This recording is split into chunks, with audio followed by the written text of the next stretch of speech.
Bonjour, bienvenue dans cette nouvelle vidéo où je suis, et comme d'habitude, très heureuse de te retrouver pour un thème que je sais que tu adores. Ce sont des vidéos 100% recettes et on va s'intéresser à mon repas favori, c'est-à-dire le petit déjeuner. Mais en plus, on va se challenger puisque ce seront des petits déjeuners sans sucre ajouté. Alors attention, j'ai bien dit sans sucre ajouté et pas sans glucides. On va pas supprimer notre alimentation à macronutriments essentiels, à même titre que les protéines et les lipides, on a besoin d'en manger. C'est pour ça que tu vas retrouver ici des féculents et des fruits. Et d'ailleurs, les fruits, on va s'en servir pas mal pour donner un bon petit goût sucré aux préparations au goût sucré. Il y aura également des recettes salées, je te rassure. On va faire un petit mix de tout ça pour satisfaire tous les becs. Pourquoi sans sucre ajouté? Mon idée n'est pas forcément de diaboliser les petits déjeuners qui en contiennent, ni de les supprimer totalement. Moi-même, je continue d'en consommer de temps en temps. Mais c'est vrai que pour prendre soin de sa santé, c'est intéressant de s'intéresser à sa consommation de sucre.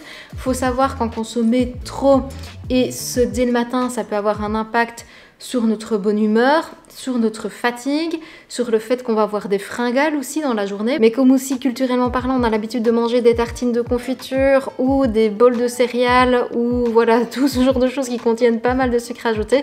Je trouvais ça sympa de te montrer qu'il y a plein d'autres alternatives qui sont tout autant gourmandes. Bref, j'espère sincèrement que cette vidéo te plaira et je te laisse donc avec les préparations.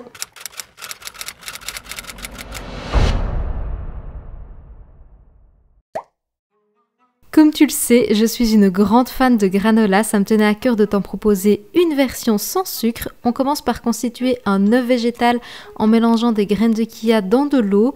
Dans un saladier, dans un plat, tu peux mettre de la compote de pommes. Si tu fais particulièrement attention, vérifie qu'elle soit sans sucre ajouté. Une fois que les graines ont gonflé et forment une texture un peu gélatineuse, on assemble le tout. J'ai opté cette fois-ci pour des flocons d'épeautre parce que c'est ce que j'avais sous la main et ça permet de changer de céréales, mais tu peux très bien utiliser des flocons d'avoine.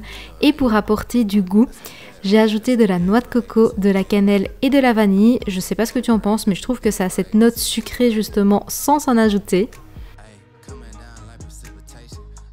J'ai placé le tout à la air fryer, bien entendu qu'au four ça fonctionne aussi, mais je suis une grande fan de cet appareil qui permet d'économiser de l'énergie et du temps et j'ai laissé ça pendant 20 minutes à 150 degrés. Je le laisse bien refroidir avant de le concasser en pépites. Il est un petit peu plus fragile que le granola traditionnel, c'est pour ça que c'est très important de le laisser bien refroidir si tu veux un granola qui soit quand même croustillant. Tu as ta base, tu n'as plus qu'à adapter les toppings en fonction de tes goûts. En option 1, pourquoi pas une version Bounty avec des pépites de chocolat sans sucre et de la noix de coco. En option 2, des raisins secs et des bananes séchées. Ou pourquoi pas simplement une belle poignée de noix avec des fruits surgelés ou frais. C'est à toi de voir. Adapte en fonction de tes goûts, de ce que tu as sous la main. Les possibilités sont infinies.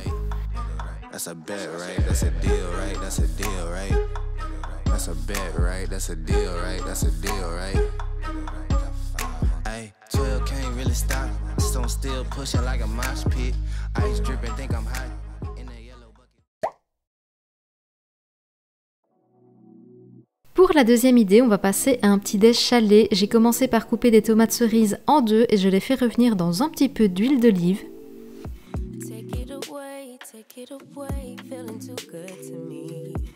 Pendant qu'elles sont en train de rissoler, je viens m'occuper de ma source de protéines. J'ai opté pour un œuf, je l'assaisonne avec du sel, du poivre et j'aime bien émietter un petit peu de feta dedans.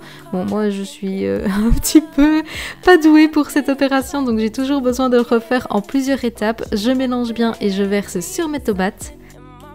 Pendant que mon omelette est en train de cuire, je viens couper un tiers de concombre en petits morceaux et je n'ai plus qu'à servir le tout sur un wrap, sur une tortilla. Je vérifie évidemment la composition en avance, si il est bien sans sucre ajouté. Moi j'aime bien aussi regarder quand même qu'il soit sans additifs, sans trop de trucs chimiques dedans parce que les wraps c'est pas toujours génial au niveau de la compo. Tu peux évidemment aussi le faire toi-même. Sur ce genre de préparation, j'adore ajouter de la sauce sriracha et de la coriandre. N'hésite pas à adapter les crudités, les légumes en fonction de ce que tu aimes. On peut très bien imaginer du chou, des carottes, de la laitue et cette recette peut être une idée de lunch, de pique-nique à emporter également.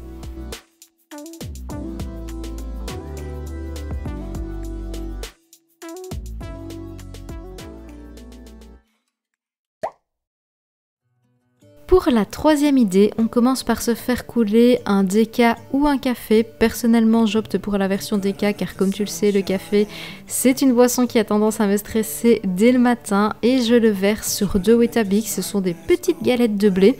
En versant une boisson chaude, ça va venir former une texture un peu pâteuse, très proche du porridge. Dans un bol à part, je mélange du yaourt avec de la protéine goût apple pie pour apporter encore une fois un bon petit goût sucré. L'avantage est qu'elle a une composition très naturelle.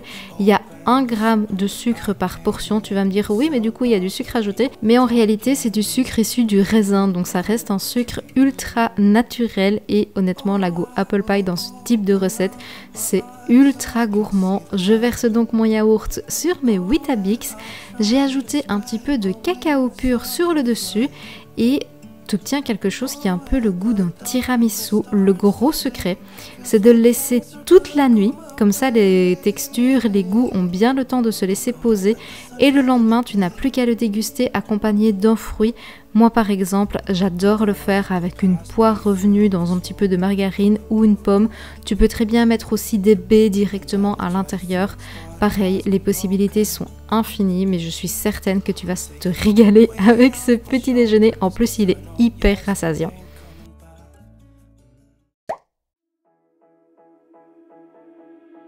Je commence par faire revenir des lardons végétaux dans une poêle, j'y ajoute un demi-oignon, je trouve que ça apporte tellement de saveur, j'adore ça.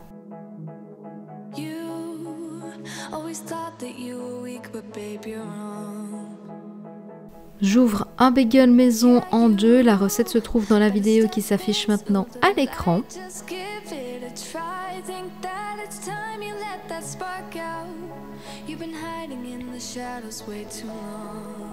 Je le tartine d'un petit peu de ricotta, de sel et de poivre. Tu peux très bien mettre du houmous également, ça fonctionne aussi. Les petits lardons qui sont maintenant bien croustillants. J'ai râpé une carotte à l'aide d'un économe et je me suis arrêtée là parce que je trouvais que c'était déjà très bien comme ça. C'est un petit déjeuner qui est aussi très bon et encore une fois c'est une idée que tu peux très bien reprendre pour un lunch si tu le souhaites, même pour une lunchbox pour emporter sur ton lieu de travail.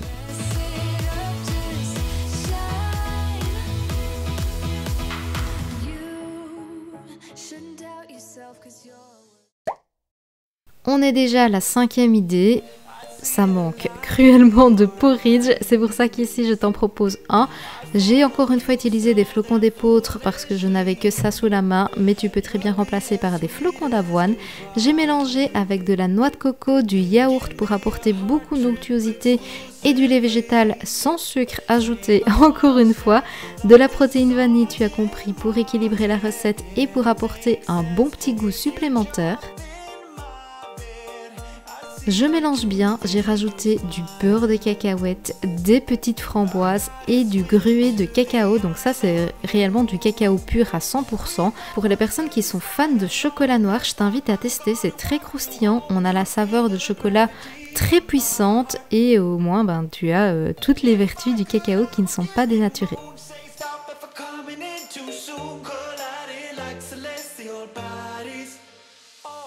J'espère sincèrement que ces nouvelles idées de recettes t'ont plu. N'hésite pas à me dire en commentaire laquelle tu as préférée. J'ai encore pas mal d'autres idées de petits déjeuners qui sont sans sucre ajouté. Donc si jamais cette vidéo t'a plu, je compte sur toi pour me laisser des pouces bleus et je peux très bien prévoir un tome 2 pour la suite ou même un tome 3. Tu sais bien que moi j'aime bien réaliser des séries de vidéos.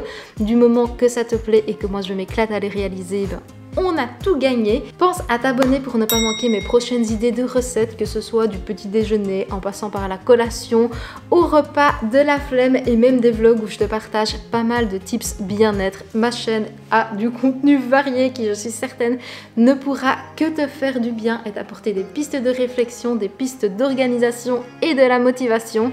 Bref, en attendant et comme d'habitude, prends soin de toi et sur ce, je te dis santé!